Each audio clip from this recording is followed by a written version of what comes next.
तो दोस्तों कल 7 दिसंबर 2023 को जो है 12वें बाईपेटेट सेटलमेंट का जो मीटिंग होता है, उस मीटिंग में जैसा मैंने अपने पहले वीडियो में बताया था, जो कि पहले ही एक्सपेक्टेड था कि 7 तारीख को एक फाइनल मीटिंग होने जा रही है। तो वो 7 तारीख को जो मीटिंग है, ठीक 12 बजे के कुछ मिनट पहले ही हमको न्यूज़ आ जाती है कि ये सेटलमेंट जो है वो कंफर्म हो चुका है और एमओयू जो है वो साइन हो चुका है आईबीए और यूएफबीयू के बीच में। और यूएफबीयू की तरफ से ये बोला जाता है कि ये ऐतिहासिक सेटलमेंट है, जैसा कि बार बार बंदली सर ने भी और कुछ यूएफबीयू के जो यूनियन के लीडर हैं उन्होंने भी ये बोला था कि ये ऐतिहासिक जो है सेटलमेंट होगा। और साइन होने के बाद भी इन्होंने बोला है कि एक ऐतिहासिक सेटलमेंट है।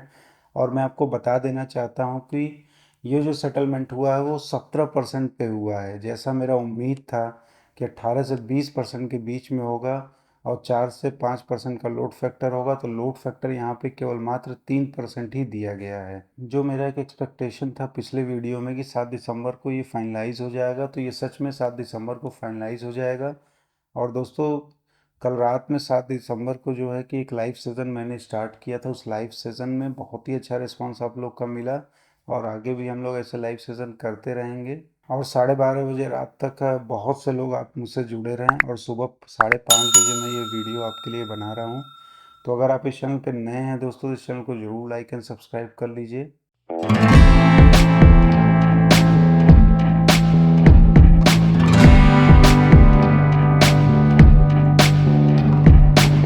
तो दोस्तों ये जो सेटलमेंट हुआ है, मुझे लगता है कि कहीं ना कहीं बैंकर्स में एक बहुत बड़ी निराशा है, क्योंकि 16% तक आईबीए आ ही चुका था और एक उम्मीद हो रही थी कि यूएफबीयू ने, जैसा कि बंदली सर ने बोला था कि 22% पे यूएफबीयू आ चुका है, तो एक लग रहा था कहीं ना कहीं 18 से 20% तो यूएफबीयू जो है वो लेके ही रहेगा। लेकिन मात्र 17% पे सेटलमेंट कर लिया जाता है। तो मात्र 1% के लिए जो है कि आईओबी तैयार हो जाता है। आईबी अपने ऑफर से केवल 1 ही% आगे बढ़ता है और अगर टोटल इनिशियल ऑफर देखा जाए तो 15 से वो 17, मतलब केवल 2 ही% वो इस बार बढ़ा के देता है। जैसे कि पिछले 11वें बीपीएस में हुआ था कि वो 2% से स्टार्ट करके 15% तक आता है, पर इस बार 15% से ही स्टार्ट करता है आईबीए और उसके बाद 17% पे सेटलमेंट कर लिया जाता है। जो इस बार मैंने लोड फैक्टर की बात की थी, जो इस बार सभी बैंकर्स को पता चला कि लोड फैक्टर क्या होता है, उस लोड फैक्टर पे भी 2.5% जो है, पिछले बीपीएस में भी 2.5% पे सेटलमेंट किया गया था। और इस बार लगा था कि शायद कहीं ना कहीं 4 से 5% जो है लोड फैक्टर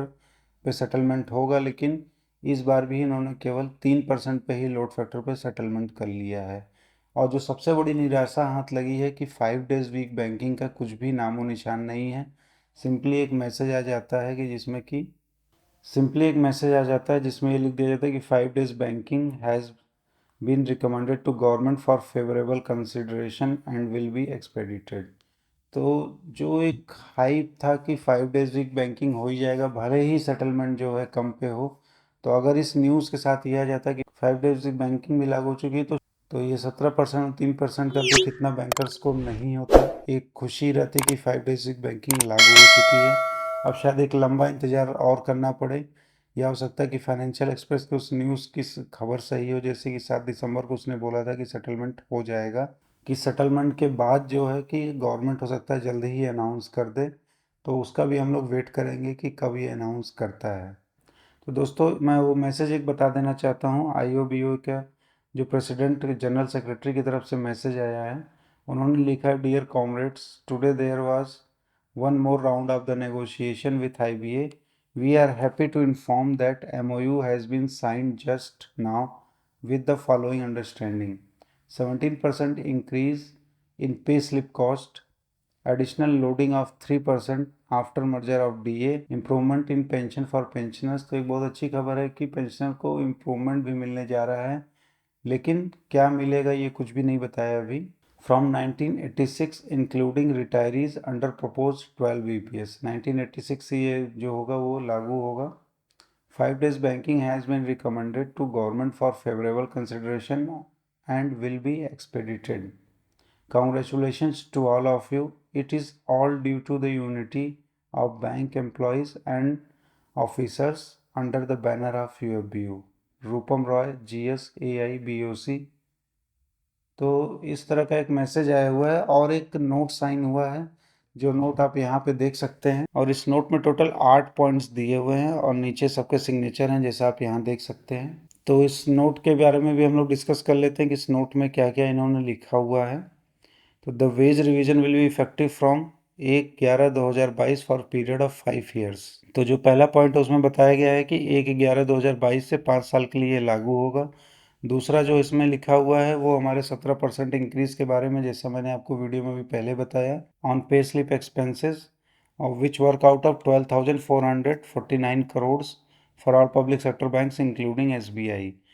फिर जो थर्ड पॉइंट लिखा गया है, the new pay scale will be constructed after merging DA to 8,088 points. ये भी पहले ही पता था कि 8,088 पॉइंट पे जो है डीए मर्ज होगा, और जो ये डीए मर्ज होगा वो 31 अक्टूबर 2022 के डीए में मर्ज होगा, and adding thereof loading of 3%, और उसके बाद 3% का जो लोडिंग होगा वो 1,795 करोड़ का होगा। पाँचवें पॉइंट में दोस्तों लिखा गया है कि जो पेंशनर्स हैं उनके लिए 31 अक्टूबर 2022 से जो पेंशन ड्रॉ कर रहे हैं, पेंशन और फैमिली पेंशन, उनको एक्स ग्रेशिया अमाउंट दिया जाएगा रिटायरीज़ के लिए।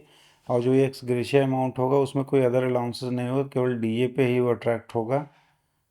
तो पेंशनर्स के लिए भी एक अच्छी खबर है। और दोस्तों छठे पॉइंट में बात की गई कि जो भी मुद्दे बच गए हैं उसको 180 दिन में जो है निपटा लिया जाएगा, को जॉइंट नोट जो है उसको साइन कर लिया जाएगा। सातवें पॉइंट में दोस्तों बात की गई कि सभी सैटरडेज को हॉलीडे डिक्लेयर किया जाएगा, और इसको जो है यूनियन एसोसिएशन जो है परस्यू करेगा, और जो फाइनल ज्वाइंट नोट साइन होगा उसके पहले जो है इसको डिक्लेयर कर दिया जाएगा। तो दोस्तों जो फाइनल ज्वाइंट नोट साइन होगा वो विद इन 180 डेज में होगा, जैसा कि आपको 6th पॉइंट में दिखाया गया है। तो दोस्तों जो 8वां पॉइंट है उसमें बोला गया है कि ऑल अदर जो इश्यूज़ हैं जिसमें कि payment of ex gratia to pensioners है और फैमिली पेंशनर्स हैं, वो प्राइवेट सेक्टर बैंक्स और जो हैं फॉरेन बैंक्स में, वो जो हैं डिस्कस किए जाएंगे। फर्दर जो नेगोशिएशन प्रोसेस चलेगा और उस पर जो म्यूचुअल जो सेटिस्फेक्शन होगा उस पर वो सहमति बनेगी, उस पर वो जो है ज्वाइंट नोट साइन होगा। उसके बाद दोस्तों जो पेजेस हैं उसमें management, workman union, officer association सभी लोगों ने साइन किया हुआ है। दोस्तों लगता है कि 5 डेज वीक बैंकिंग के लिए अभी भी 6 महीने का इंतजार करना पड़ेगा मैक्सिमम, उसके पहले भी हो सकता है, क्योंकि ज्वाइंट नोट जो साइन होगा विद इन 180 डेज साइन होगा। तो दोस्तों अभी इसके बाद मैं जो अगला वीडियो लेके आऊँगा उसमें आपके सैलरी कैलकुलेशन जो पार्ट रहेगा उसको भी मैं कोशिश करूँगा कि जल्दी सैटरडे तक लेके आएंगे, और एक सैटरडे को भी लाइव सेशन करेंगे कि आपका क्या रिएक्शन है। अभी आप क्या सोचते हैं, आप कमेंट करके ज़रूर बताइएगा आपको क्या लगता है सेटलमेंट के बारे में। और दोस्तों इस चैनल को ज़रूर लाइक, शेयर एंड सब्सक्राइब कर लीजिए, जिससे आपका सपोर्ट मुझे मिलता रहे और ऐसी वीडियो आपको मिलती रहे। नमस्कार दोस्तों।